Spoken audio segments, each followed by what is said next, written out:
Hello, welcome to the session, Future of Wellbeing at Work. We'll just wait until people are filtering in and then we will make a start.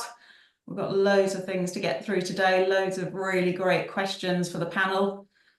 So I want to make sure that we can start as quickly as possible.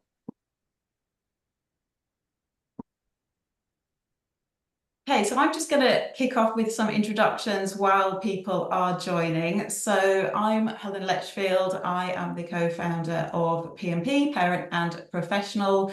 And today we are focusing on, it's the last thing of the year actually. So we have been running these panel roundtable discussions and writing white papers as a result of the discussions all year. And we've covered everything from parental transition to menopause, and midlife health and carers, and today it's all about well-being. So just to, I guess, kick off with some of the introductions, I'm going to be the facilitator today. I am going to be posing some questions to the panel. You can see that the session is being recorded and a write-up and the recording will be available following the event. So what we will do is, because we are going to be limited with time, we will all be sharing our thoughts and chatting away. But of course, please join us by writing in the chat box or in the Q&A box. If you want to raise your hand, if you want to ask a question or volunteer, then we'd love to hear from you. So I suppose, first of all, just to kick off with my own introduction, I've been thinking about why wellbeing is so important to me. And in preparation for today and in chatting to the panel members, I was thinking about really the whole of my career and realised that we are looking at almost 30 years of a career here. But the experience that I've had in organisations and working with people where wellbeing absolutely wasn't on the agenda. And it took me back to the late 90s to start off with, where I worked at Harrods. And of course, as we all know, it's the toxic workplace and the effect that that had on, obviously not just me, but lots and lots of other people, has really hit the news recently. So that is where I first had my own personal experience of where wellbeing isn't high on the corporate agenda. And over the years, I suppose I've been in cultures where I've experienced things that many of us have experienced. So fear of leadership, a culture of sexism, lookism as well. All of these cultures where you know that well-being isn't prioritised and the impact that it can have on you personally. So we're going to be looking today a little bit about the impact of toxic cultures and toxic workplaces and how that contributes to well-being. So we're going to go and do a bit of a deep dive today, really. We're going to look at peeling back some of the layers on what well-being looks like and what it doesn't look like and the impact it can have. And I guess more importantly, what can we do about it? So how can we make sure that any of our well-being initiatives are long-term and sustainable and things that we can all keep going with rather than just seeing them as one-off events.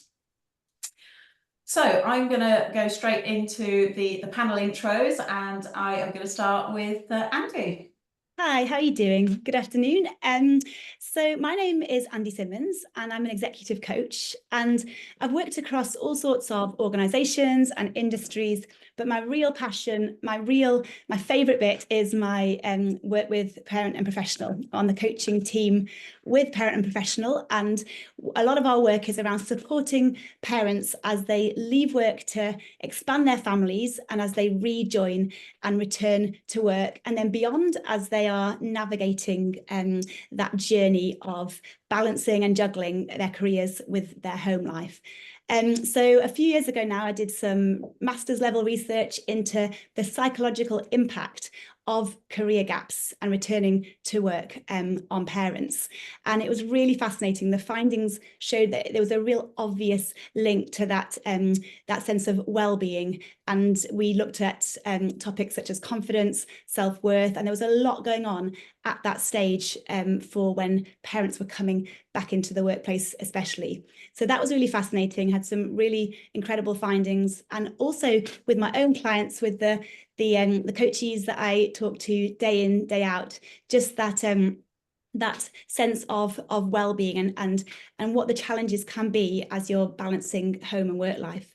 So yeah, I'm love my coaching, love my job, but I also have 3 children at home. So my baby is now going to be 18 next month. And so I think just that sense of juggling the family life and the home life and all that contains just really shows just how important well-being as a topic is to discuss now, to coach, to have as part of our workplace cultures. So yeah, really happy to be involved. Thanks for the invite, Helen, and really looking forward to hearing what everyone has to say. Thank you, Andy. Okay, Carolyn, let's move to you next. Hello, welcome to everybody. So I'm Carolyn Hobday. I've had a background in HR. That's been the bulk of my career. So I've spent over 25 years working in HR, working for some of the world's most iconic brands and also some of the largest employers that are out there.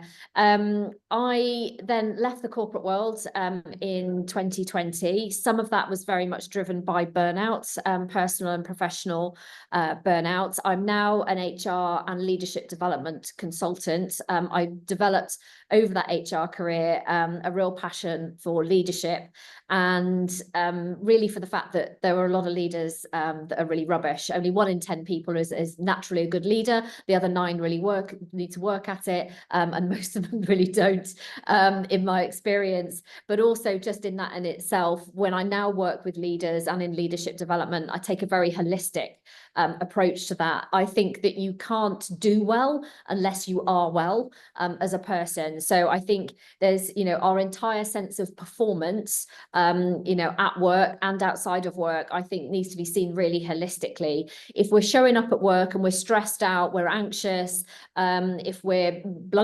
overweight, if we're not attending to our own well-being and our own health, how can we expect our brains and our bodies to perform in the workplace? So for me, I try and encourage and take a holistic view to what we've deemed performance to be, and to see performance as something that has to come from within us in order to generate it sort of without ourselves. So that's where my focus really is. Great to be here as well to talk about this topic, and the other fantastic panelists that are here today, here to learn as well. Great, thank you, Carolyn. Tim, over to you next. Excuse me, thanks, Helen. Hi, everyone. My name is Tim Hedin. My career was basically based in the city for 35 years. So trading oriented and sales oriented to institutions, pension funds and hedge funds. I started on the stock exchange floor in the 80s, which was an amazing time around sort of Thatcher and deregulation. Just think about how the culture's changed. The 80s were sort of okay, the 90s definitely weren't. And then there's a bit of a rebalancing, hopefully, towards the 2000s. So interesting enough, I had 2 long sabbaticals after about 10 years each. And when I look back now, there were very sudden decisions for me to leave the city as well, because I was just not coping. I didn't realize at the time, but I just wasn't coping. Having come back after my first sabbatical, again, I noticed I was not coping. First time I left as a single man. Second time I left as a married man with 2 young children. And that time in 2001, at age 40, I was never going to come back to the city. Hey presto, 21 months later, I came back to the city. I'd learned a little bit about what I wanted to do and what kind of environment I wanted to work in, but didn't really feel free to express myself. And then I left the city in 2017 and realized that physically my health was struggling, emotionally my health was struggling, and I didn't realize how much I was struggling emotionally until I left the city in 2017. So, the first few years after retirement from the city were tough. Had some amazing help and support during that time, and it was suggested I retrain as a coach, which I've done. I've been coaching for 4 years, working as an executive coach and working with parent professional, both on the parental transition side and also work-life balance. And I guess why well-being is so important to me is I had a complete lack of it in my working career. And interestingly enough, I thought I had a choice, but I realized I was sort of playing to a script from back there, and just kept, my future just kept repeating.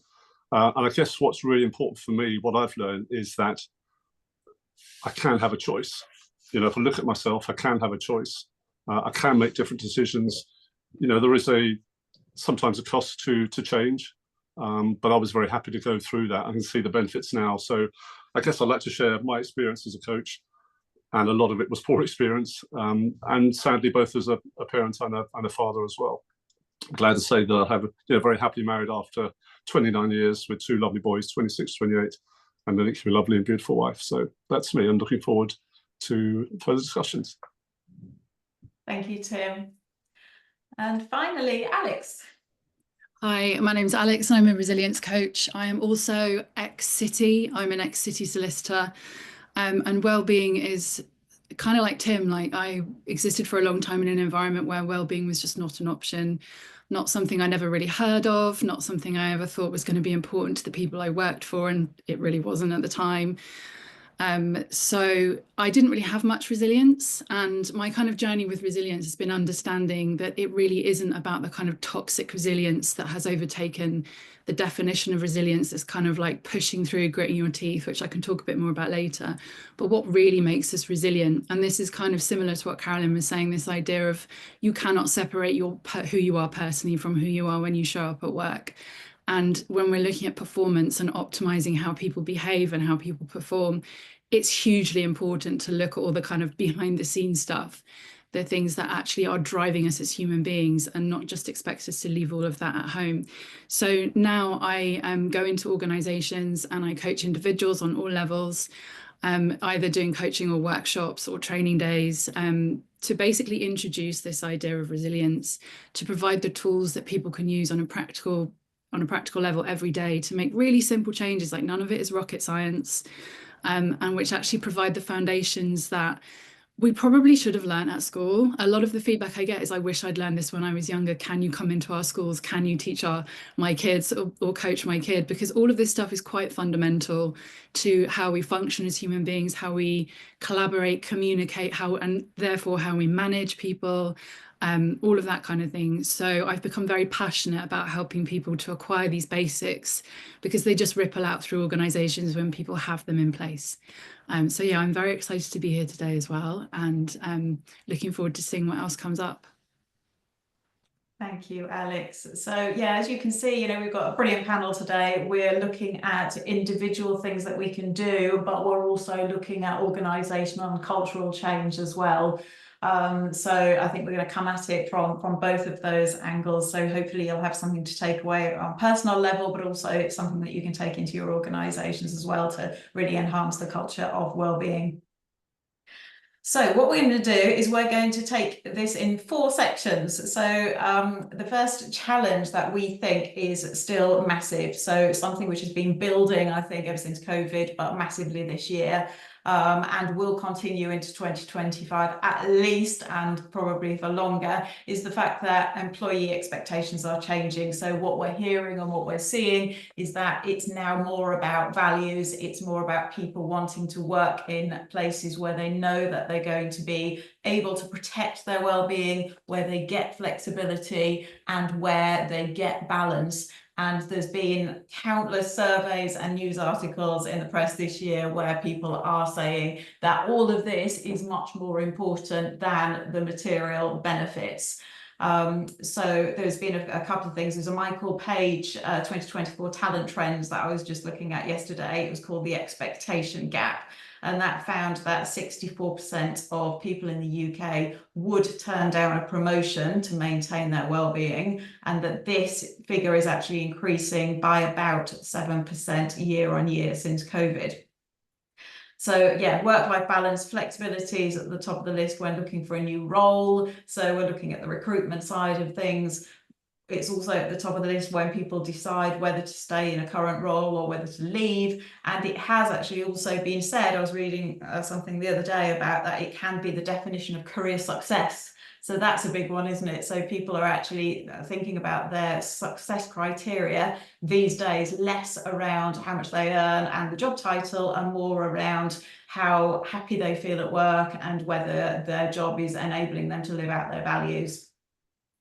So this is the first challenge then. So I guess the first question is really, what do we mean when we say that employees want value-based careers which enable balance and flexibility? What do we actually mean by that? And maybe I could start with you, Andy.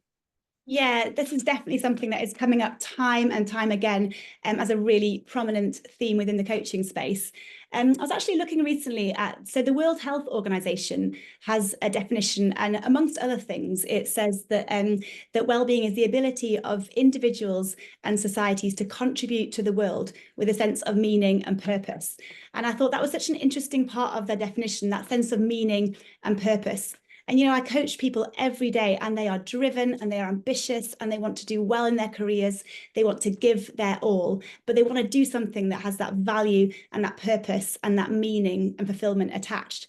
And then especially with the parental transition coaching, following having children, they then find this sense of value and purpose and fulfillment and meaning in their role as parents. And so they get to this point where, hang on a minute, I actually need to find that flexibility and that workplace culture that allows me to find that meaning at work, but also leaves me time and energy to invest in that meaning and that fulfillment at home as well.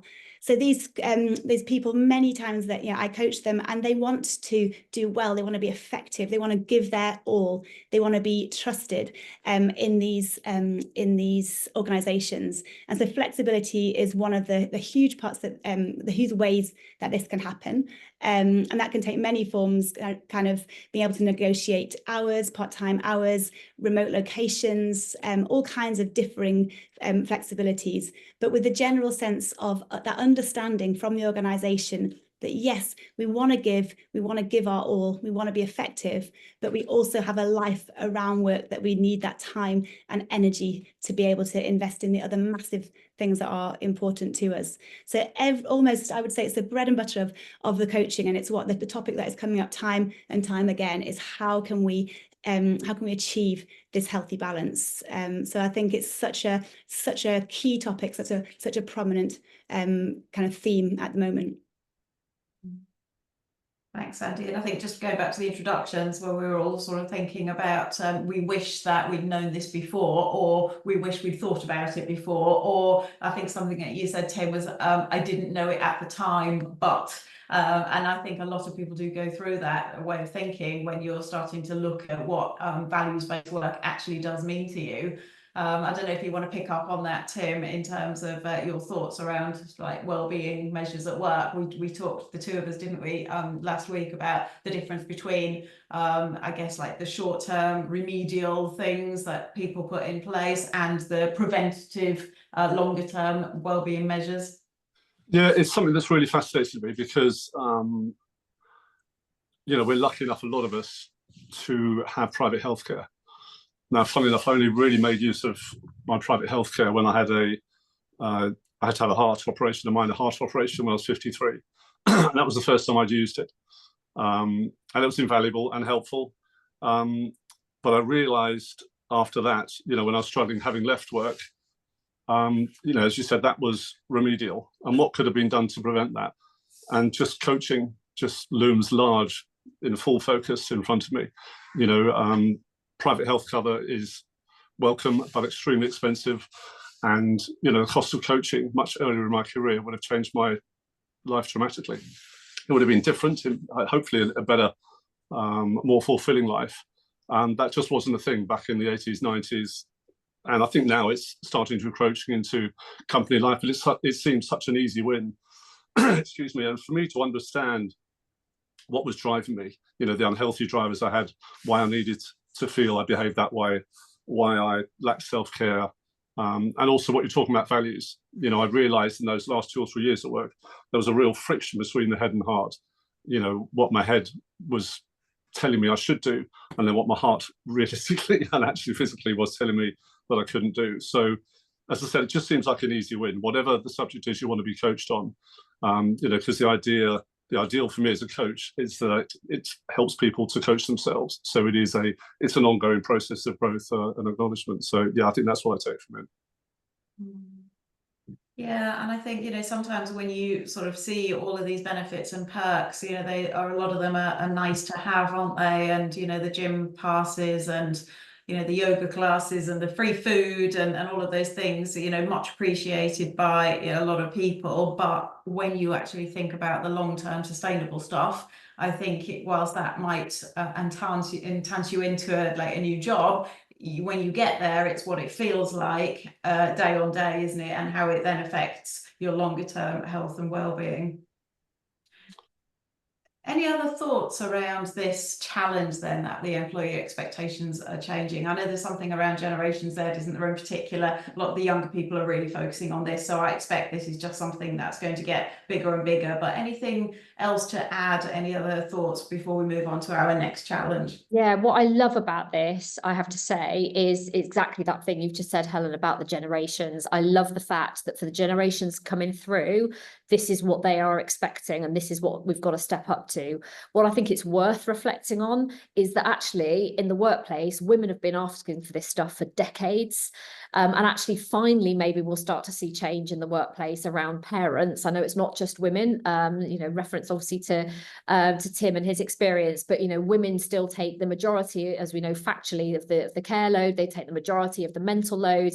Women have been asking for this kind of flexibility and this kind of balance for absolute decades in the workplace. And I think that one of the real positives about it is that the fact that the younger generation, regardless of gender, regardless of stage of life, are now wanting this and expecting this, really means that there'll be a momentum for change that I think will then benefit sort of parents in particular. I think as a counter to that, what I think is really sad, I've joined a group just recently that's actually for HR people, but about HR people looking for sort of part-time work and flexible work, is then so much of the narrative still in that is that in order to get a part-time role or a flexible role, whether you're a parent or whether you're not, the group involves both, but it then means that the quality of the role drops significantly. So the content of the role drops.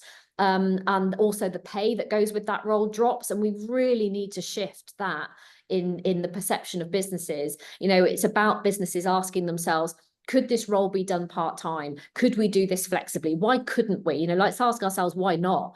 Why wouldn't we do it that way? So I think it's a really positive thing. And the other thing I would add is that we measure other things around the success of our business. We measurably have KPIs and results and outcomes. If we started measuring the health of the people in our organization, so we can measure cortisol levels, we can measure type 2 diabetes levels, we could measure weight, we can measure all of those things, as well as just blunt like absence statistics, I think we'd start taking a really different view. And I work with an organization externally who go into organizations and do exactly that, and actually make the results visible in terms of going, it isn't just a nice to do and let's give everybody a beanbag and a gym pass. It's actually measurably going, this is what's going on for our workforce, and actually putting actions in place to make a difference to move those KPIs. Yeah, so it's all about all those invisible changes that are happening day in and day out, actually bringing them out into the open, isn't it, Carolyn? So yeah, showing people the impact of what is happening. Okay, let's move on to the second challenge, something which I've always found really fascinating. And as we were preparing for this panel, we realised that, one of the biggest challenges to wellbeing going forwards for 2025 is around toxic cultures and the fact that they are sapping wellbeing. And I nearly changed that, but they are still sapping wellbeing, because for some of the things that we've heard today in the 80s, the 90s, in the 2000s, we've been saying about, we've all worked in cultures where well-being has been completely down at the bottom of the list. But I think looking at the long-term impact that this is having and recognizing that still now it is happening and we still need to talk about it and think about it. I was reading an article recently about the longer-term effects of toxic bosses, negative work environment, and generally the people that you work with, and how it can be long-term. So it can affect our abilities, it can affect our confidence, it can affect the way we see ourselves, and even, it said in this article, even shape our future relationships with people and with our working environments. So it is big and it is important, and we've seen how it can have detrimental impacts on our health. So question really for today, first of all, what is a toxic culture? And maybe we'll start with you, Tim, because you described, really beautifully your toxic culture that you had to experience and the impacts that it had on you. How long have we got? Yeah, you got 5 minutes. Yeah. Just, I guess the big word that came to mind was dysfunctional. So dysfunctional, toxic culture or toxic work environment is a dysfunctional environment where you've got very poor and dysfunctional behavioural patterns, unhealthy working patterns, unhealthy conflict management or lack of respect of boundaries, lack of psychological safety, and that is all negative to the environment at a physical and emotional level, and also from a performance basis. And I just looked up, if we're thinking about what the signs are, it's going to be poor communication, cliques, gossips, bad leadership, stifled growth, high, employee turnover, burnout, lack of development, lack of acknowledgement, unfriendly. Another word that springs to mind is disease, dis-ease, just a lack of ease in that environment. So that's what I understand as a toxic culture. And funny enough, now I sense it. I don't sense it as bad as it was in the 80s as it was in the 90s. The 90s was perhaps just in my sphere of the city, was a very unhealthy, sort of hedonistic, unbounded environment. So yeah, that's what a toxic culture means to me. But that list is by no means exhaustive. And then thinking about, because between us, we've worked in lots of different environments and different cultures and different sectors. If we look, for example, at city cultures and perhaps male-dominated cultures, how do they impact employees? What's the sort of impact that they can have in particular? Well, I think it's interesting. So I recognise now there is a certain character type that is attracted certainly to the city, and certainly the front end on the trading side or deal making side, and I suspect also in other professional services. So, you might look at it as a slightly old-fashioned sort of type A personality. So very driven, very competitive, over aggressive, and I've noticed that those people, including myself, have almost an addictive need for control, certainty, and urgency. Now that works great if you're looking at it off the Titanic, but not so perhaps so helpful in other examples. So I realised that I was working in an environment of fear and also subtle shame as well. So when it came to my well-being, I would literally, and I sort of led by example, an awful example of just, you came to work, no matter how well you were feeling, you came to work. And I remember coming to work, I'd had a pneumonia, I got it again. I remember coming to work with pneumonia. My wife just looked at me and said, "What are you doing?" I got on the train, went to work, and I was feeling so ill. I went to the loo, looked at myself, and I was grey, I was green. So, I was leading by example, if you know what I mean, a really bad example. And then when it came to any signs of conflict or, unhappiness at work, there would be a subtle shame culture. Look, you're extremely well paid. This is what we expect of you, which was a sort of powerful argument. And I didn't realise the sort of dynamics that were going on at work. So, and so that kind of culture stifles creativity and it stifles expression.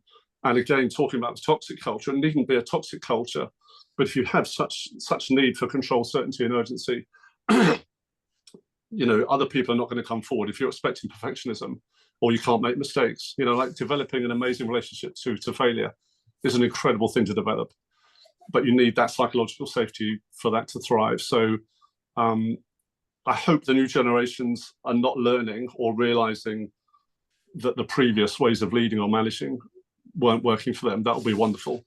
But, I know it could take at least a couple of generations for it to work its way out. And funny enough, coaching people now, in the investment world, I see a difference between the culture that's being set at the top line, your mission statement. I don't necessarily see it following through to everyday practice as well, which is sad. Thanks, Tim. What about you, Alex? Obviously, you were in a legal background, and that, as we know, can also be very, very demanding. What are your thoughts about this? Yeah, I mean, I think toxic cultures, so many of the things that have been talked about are just signs of it, you know, somewhere where failure is not an option. As Tim said, you cannot be creative if failure is not an option. If you're motivating people through fear, you've got a very short, like that's got a very short shelf life to motivate people through fear. It's not a long-term way to motivate and engage your workforce. I think also environments that don't take into account the basics of brain health. Like none of us will function if we don't drink water, go outside, sleep, and all the rest of it. And in the, you know, in my background as a lawyer, sometimes I just work through the night for 3 or 4 days at a time, and you were just expected to deal with that. And I don't think it was subtle shaming. I think it was quite overt shaming, actually. It would just be, you know, it was a badge of honor if you'd been here all night. And if you weren't able to do that, there was something wrong with you. And so I think that one of the real things that a toxic culture or a male-dominated culture, patriarchal-driven culture, whatever you want to call it, and I know those things are not all the same and there are variations of them, is basically overlooking the fact that we function optimally as human beings when we feel safe. And this is about your nervous system, which is something that I work with a lot in resilience, because what Tim talked about with control, certainty, and urgency, that desire for those things shows that someone is activated in their nervous system. They do not feel safe in the environment that they're in. And when you do not feel safe in the environment that you are in, you're in fight, flight, freeze. And when that happens, physically, your blood drains from your brain. You cannot think clearly. You feel overwhelmed. You cannot perform at an optimal level if you don't feel safe. And I know that in corporate environments, if you stand up and say, well, it's because we don't feel safe, we need to make people feel safe, people just like, what? How is that relevant to our margins and, you know, to everything that we're talking about here? And it's like, we live in our nervous systems 24/7. These are the things which define how we react. They define the resources that we have available to perform, to go the extra mile, to commit, to innovate, to communicate, to collaborate, to manage. If you don't look at that first, and if your environment is just constantly triggering people, you're just not going to get the best from them. And, you know, that's kind of the basic that is massively overlooked. And it was definitely overlooked when I was in the city, because the most toxic, I think I mentioned this to you the other day, Helen, someone once threw a stapler at my head when I was a lawyer. And that was obviously, that's pretty out of the realms of what's acceptable day to day. But that was one of many, many incidents that happened. And then when I chose to leave, the response was, why are you leaving? It was just like, why are you not? So I think in terms of, hopefully that isn't the same now, in you know, that at least has become an unacceptable way to behave. But yeah, the basic overlooking of the nervous system stuff, we're still not doing that, and it's still negatively affecting every business that doesn't do it and take it into account. Thanks, Alex.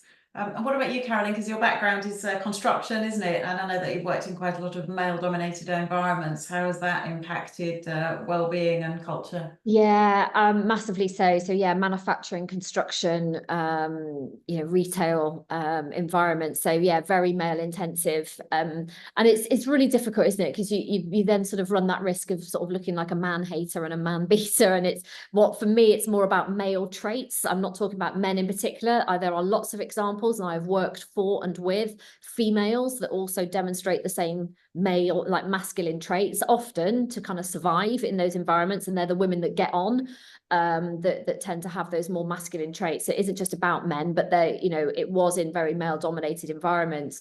So I think it's all of that stuff really that we you know, when we talk about these things, you know, the various words that have been used. Yes, we've talked about toxic stuff, but we've talked about, you know, drive, we've talked about you know, achievement and success and all those other things.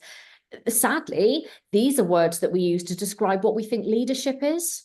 So until we change our paradigm about what a good leader looks like, and that's a global thing, you know, if you stand in a room with people and you do that thing on a flip chart where we go, what makes a leader? You know, we'll get charisma, we'll get a drive, we'll get assertiveness, we'll get you know, achievement and all of these things. And these aren't necessarily bad things per se, but they are the things that we promote. We promote these things, we hire these things in, we hire these behaviors in because we think that's what leadership is and what it looks like. And actually, if we look at the stats and actually the research, statistically, research-wise, what people actually want to work for is somebody that has what we consider to be more female traits. So things where it's more collaborative, it's more compassionate, it listens, like genuinely listens. It attends to our well-being. So for me, we have to go right back to the fundamentals of what makes a good leader, and then we need to hire, promote, develop through those people that have those more feminine traits. Again, it's not about more women, I just mean, you know, more female type traits. You know, and for me, we need to shift that, because again, you know, it was very egotistical, very macho, really self-centered, and all of those things. But we look up to those kind of things and think that that is the blueprint of leadership. And so for me, until that changes, and we change our mindset about that and go, actually, what people want to work for, how people perform, where they want to perform, what they want to be loyal to, is actually something that highlights and it wants to be led by those more feminine traits. So I was just thinking, as you were all talking through your examples, you know, for those people who are listening in, and they realise that they are working in these toxic cultures, or they are working with toxic people, what would your advice be to them as individuals? Because we all know that, you know, we can change ourselves, but we can't change an organisation. But what would your immediate advice, and this goes to any of the panel members, around how you might approach that feeling of, I think I am actually surrounded by toxic people, what can I do?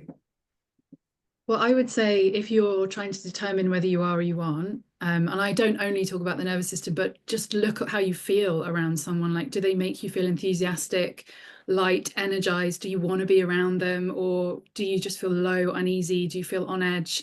There's so much wisdom in your nervous system. If the question you're trying to determine is whether you are working in a toxic environment and around people who aren't good for you. Yeah, I'd agree with Alex. I mean, sorry, Sharon. Yeah, sorry, I was just going to say, I completely agree with Alex. Sometimes I think the risk though is that we become so conditioned. You know, it's a little bit like social media and how social media makes us feel, but actually we've become so used to it and so addicted to it. So again, some of that, you know, nervous system stuff, that we almost start to ignore it because it becomes so embedded in how we feel that we almost don't look for the signs. So I think sometimes it's about trying to step back. And, you know, the bit for me, I have to be honest, that made me leave the corporate world, because I was in, at the time, a really, really toxic environment, is that I sat one day, well, in fact, I didn't. I went for a walk with my dad one day, and he asked me about work, and I described to him what work was like and how I felt. And then I put myself in my shoes and thought, what must that be like for my dad, my lovely, kind, sweet dad, listening to me as his child, talking about how that environment made me feel. And that was actually my light bulb moment. I thought, my father, my family, the people I love, should not have to be listening to me talking about the physical, emotional, stressful impact that this working environment was having on me. So maybe my other bit of advice is step outside of it, describe the environment, describe how it's making you feel to someone you love, and then get them to play that back. Yeah, agreed. And really, especially what you said, Alex, about you know, the physiological changes that are going on. I think there's research. You know, we have three brains here: our heart and our gut. And I think they now think that more goes from the heart to the brain than actually goes from the brain to the heart. So I think, yeah, if it feels wrong, get into your sense of it feels wrong, it probably is wrong. And the damage that, you know, when you're having these conflicts or this friction, you know, those hormones rushing around the system, you know, adrenaline, cortisol, testosterone, I mean, are just so unbelievably harmful. So it's really important to try and manage those. And I guess that's where boundaries come into place as well. If you're not feeling comfortable, put healthy boundaries in, which I was totally incapable of.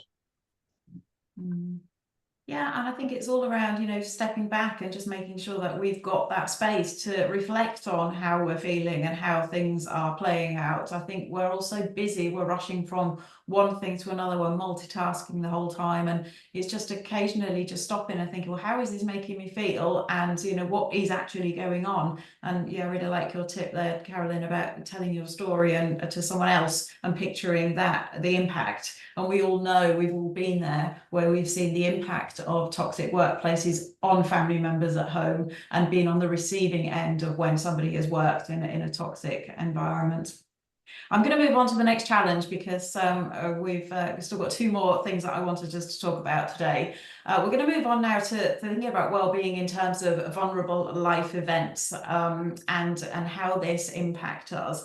And obviously there are loads of life events and loads of challenges and crises which make us more vulnerable as employees during our life cycle of employment, and therefore, of course, much more prone to lower levels of well-being. So we have literally got the whole health issues, periods of sickness, we've got bereavement and loss. We've got periods of time where we're going to be caring for others in both the parental sense, but also caring for old or sick relatives, neurodiverse family members. We've got menopause, just to name some of the key life challenges that our employees are going to be facing.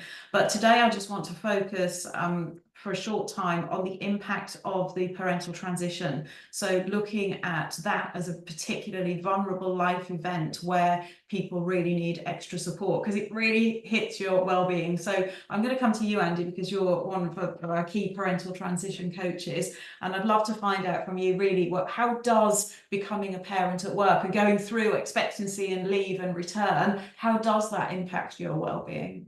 Yeah, thanks, Helen. Yeah, it's so true, isn't it? So many vulnerable life stages, but that sense, that season of welcoming new family members, growing your young family is yeah, really particularly vulnerable stage. But I'll say before that, we don't want to forget, do we, that there is joy, there's excitement, there's so much great kind of elements to parenting and to having babies and coming back to work. But equally, alongside that joy, there are the challenges that many parents face, and that I hear every day in the coaching space.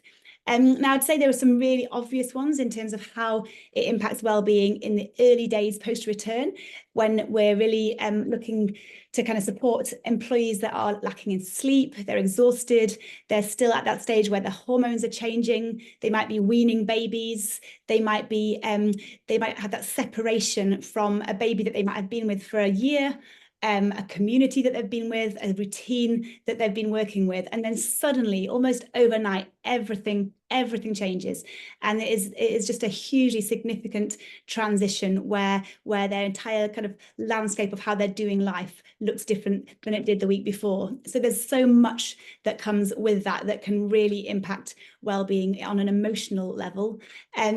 One of the real keys that I hear time and time again, and probably is one of the things that we talk about most in the coaching sessions at this point, is this idea of conflicting demands. And it is absolutely massive in terms of causing stress and guilt and frustration when you have that situation where there's a deadline, and there's this demand of a deadline versus this demand of a nursery pickup, for example. That's just one example where we have these new parents that are desperately wanting to give their all. They want to give their all to work. They want to be showing up and being effective, but they've got this whole new sphere of their life where they have demands placed upon them there as well. And so often those demands feel like they can be in conflict with each other, and that really can massively impact well-being negatively. And so in terms of coaching, it's a really useful space. I think Helen said just that idea of having space to reflect. I think it's just so important for these new parents, and not even just new, even down the line as they continue with that journey of parenting and juggling and navigating that career and that home life. Just being able to take their eyes from the kind of the treadmill, as it were, and lift their eyes and be able to have space and time to think and reflect. Okay, I've got these conflict in demands here.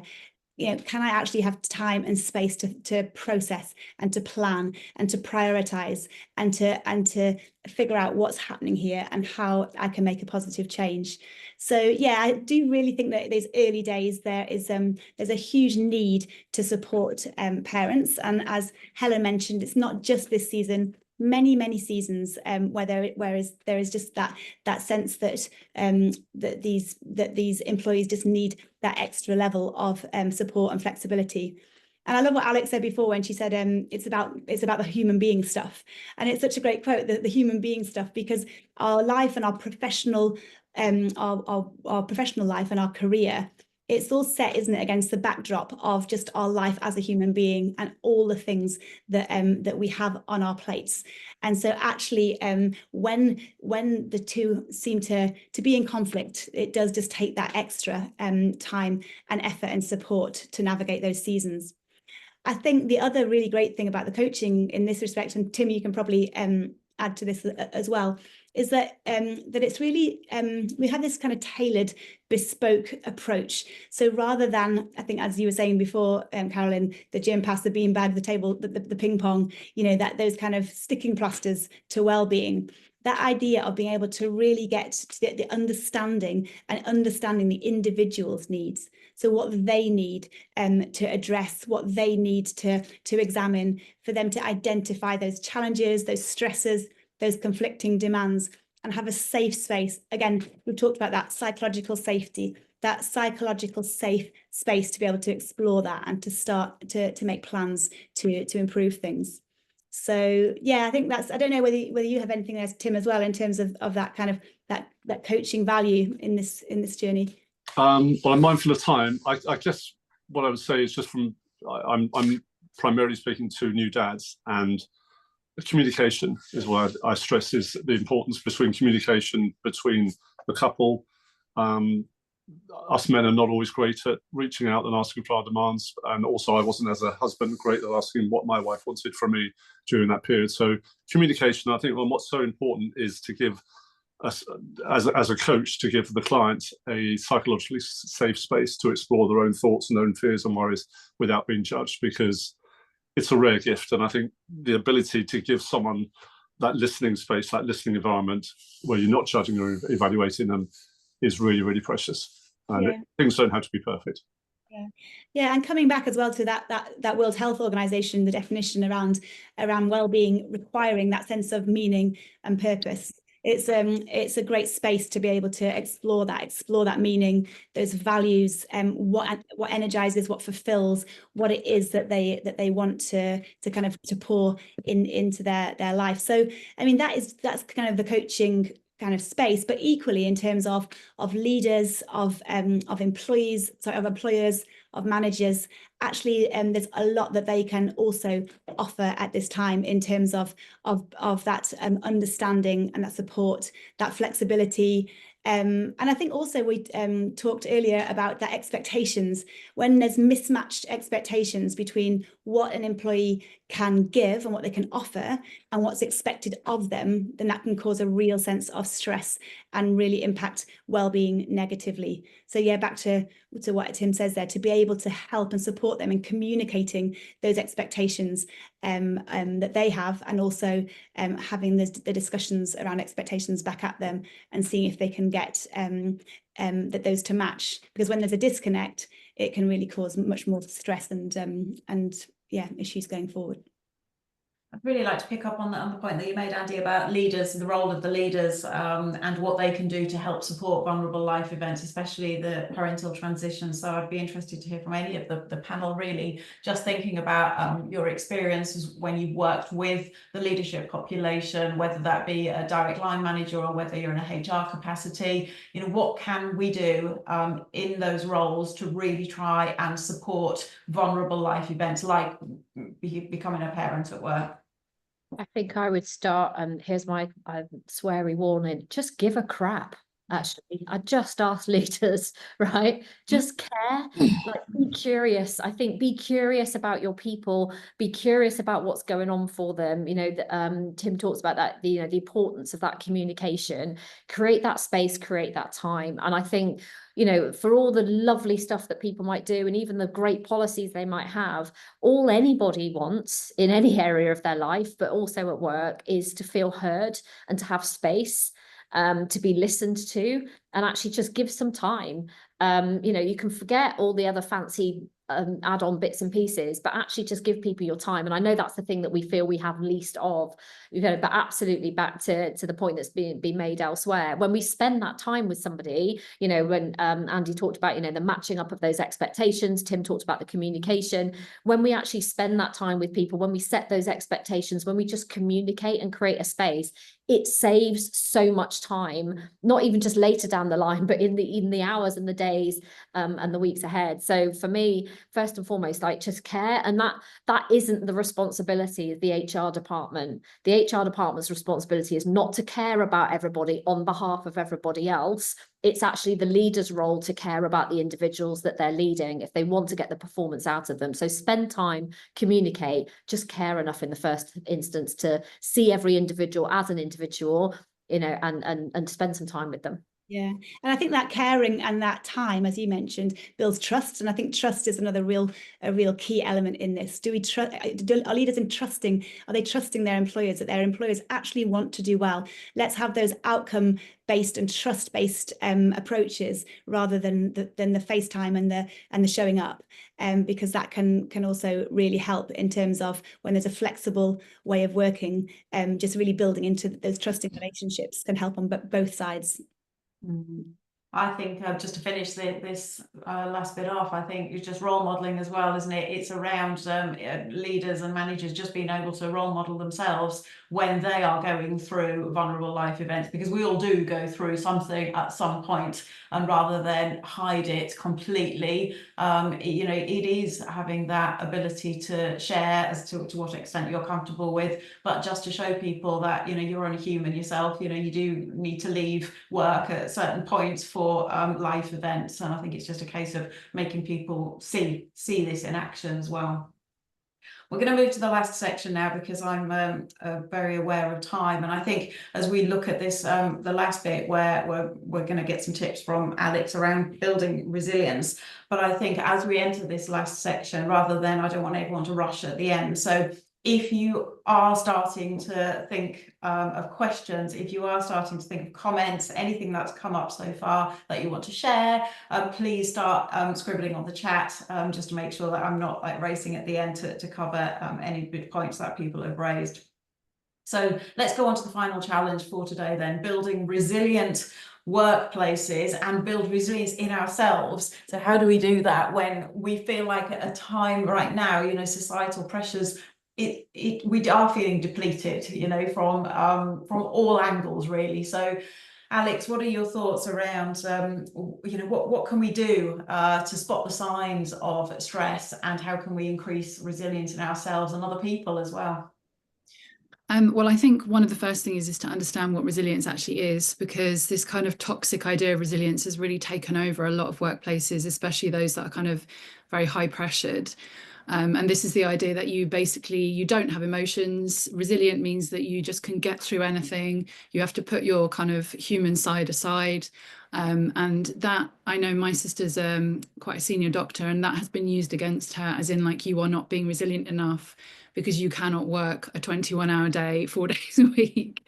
And obviously that's completely ridiculous. So a lot of this is about compassion, and in a way what you were all saying about leadership, it's about compassionate leadership, isn't it, in workplaces, and about demonstrating self-compassion in yourself when difficult things happen, when challenges come up for you, and not requiring people to be superhuman.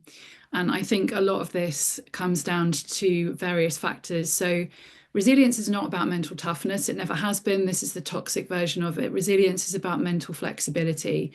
And that is the thing that goes when we are burned out. That's the thing that we lose the most quickly when we are under pressure. And that's the thing that organizations can take away from us by the way that they are set up and by the way that employees get treated and managed, especially. So building resilience is about your mindset. It's about that compassionate mindset, which is about embracing failure.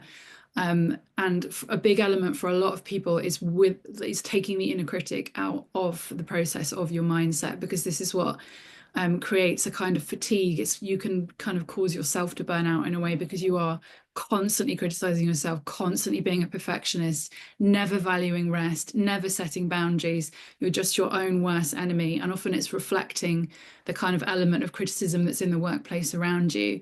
So that kind of shifting from criticism to compassion is a personal thing, and also something which workplaces need to really, like, how do you provide feedback? How do you motivate people? How do you lead? Are you using criticism? Are you using shame? Or are you using compassion and inspiration, and actually allowing people to tap into who they are and bring their strengths to the table? So other elements of resilience which are really useful here are things like emotional awareness, you know, And that's something which more self-compassion actually allows us to regulate our emotions in stressful moments, and allows us to kind of separate from emotions. And again, talking about emotions in a corporate environment, a lot of people roll their eyes at how is this relevant. The thing is, if you don't have emotional awareness, if you cannot regulate your emotions, you are going to be a terrible leader, because you're going to take everything out on the people around you. You are going to create a constant lack of safety in your team. People aren't going to want to work with you or for you. People are probably going to leave. So this is a big thing for leaders, especially, to get a grip on. And it's not that difficult either. I think obviously the nervous system stuff that I've mentioned is just so incredibly important. And there's a lot, this is basic knowledge of how your body functions and how your body and mind function together.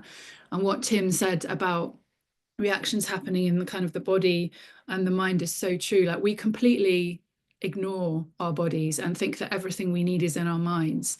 And actually, there's what's happening in your body. You need to pay attention to it, just to kind of allow you to find a place for your mind to operate properly, for your brain to operate in a healthy level. If you want access to your prefrontal cortex, your hippocampus, all of the parts of the brain which give you problem solving, the ability to get perspective on a situation, the ability to think rationally, if you want access to those, you've got to learn how to use your nervous system. So basic nervous system training in workplaces can be really helpful. Setting up environments that don't constantly trigger the nervous system, removing that element of criticism, again, triggers your nervous system, and also makes people feel like they can't be themselves, they can't fail. All of that kind of thing we need to be paying more attention to. And I also think that one of the winning things that is just not supported in environments is authenticity and encouraging people to be themselves. That's the greatest superpower that all of us have. So why do we expect people to show up and kind of be like everybody else? Like, why are we not creating environments where we really are playing to people's strengths, like truly inclusive environments where you don't have to be a certain level of, to be like everyone else. You can just be yourself.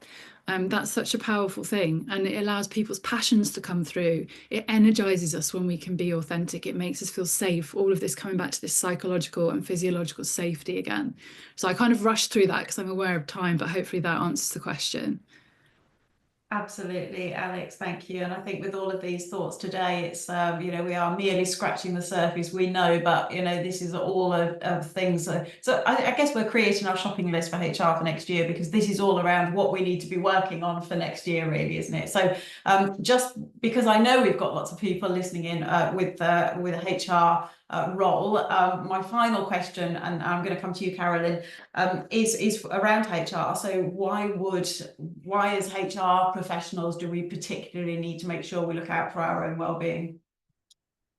First and foremost, I could hug Alex for all that she's just said. Absolutely. Couldn't agree with that more. And actually, I think it's also worth saying that, when we have a DEI agenda, which often sits under the sort of HR banner, I think the I bit, we see inclusivity about being about stats and about, how people look and what genders they are and things like that. But I wholeheartedly agree that the I of DEI needs to be about that authenticity and allow people to show up. But as you know, and I probably would say this, but the thing that I think often gets overlooked is like, who's doing HR for HR? And I think we massively need to understand about the well-being of HR people, because just like everybody else, they're under pressure to do their job. They often, they will all have lives outside of work and those same things going on. And yet they're constantly having to show up and listen to, deal with, navigate, sometimes often referee, all of those things on behalf of the organization. And certainly when I was in HR, when I list out some of the things I dealt with that coming through the door, often stuff you're then not talking to your, line managers about, or the rest of the organization about. I was dealing with people with terminal illness, people who were dealing with people in their family with terminal illness, miscarriages that were going on in employees, battles of rounds of IVF, mental illness that people were bringing, addiction, deaths of employees. All of that stuff can be coming through the door of HR people, and we do have to pay attention to who is looking after their well-being, because typically people that go into HR, for the most part, obviously there's a lot of females in there. They tend to be very caring, dare I say it, a bit of people pleasing normally going on in there. They very much want to help and make a difference to people. and they take a huge mental load when they're dealing with all that stuff that's coming through the door. So I would say it's about, if you are an HR person or you're somebody here in an organization who, you know, has HR people and you're listening to this, you know, who's taking care of that? What are HR people able to do? How are we helping them to take time out to process, to talk about, to deal with, you know, and people just go, well, it's your job, isn't it? Well, yeah, it is your job, but actually taking home that mental load, dealing with that, carrying that around with you.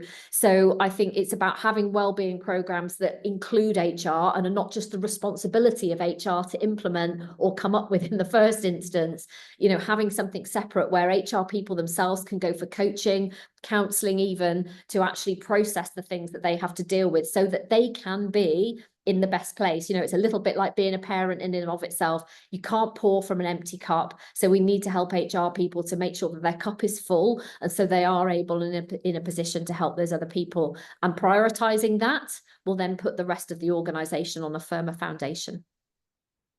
Thank you, Caroline. Couldn't agree more. We have so many people that we work with in HR where we offer coaching programs to the employees, and HR professionals are so busy making sure the coaching programs are well received and rolled out that they themselves don't take up their own coaching when they go on the parental transition. So we see Absolutely. that. I did this CIPD survey just recently, and I've criticised the CIPD for that. If you look on the CIPD data about coaching, counselling, all of it is about helping other people in the organisation with coaching, with counselling, with dealing with their well-being. And actually, even the professional organisation for HR people doesn't, you know, or until recently didn't have a section that was about actually how do HR people access that stuff for themselves. We need to do better. Okay, we've already reached 1 o'clock. I knew it would just go by in a blink. So I'm going to close the session with just a few thoughts around where you can go from here. So Andy, Tim, Carolyn and Alex, thank you so much for joining us.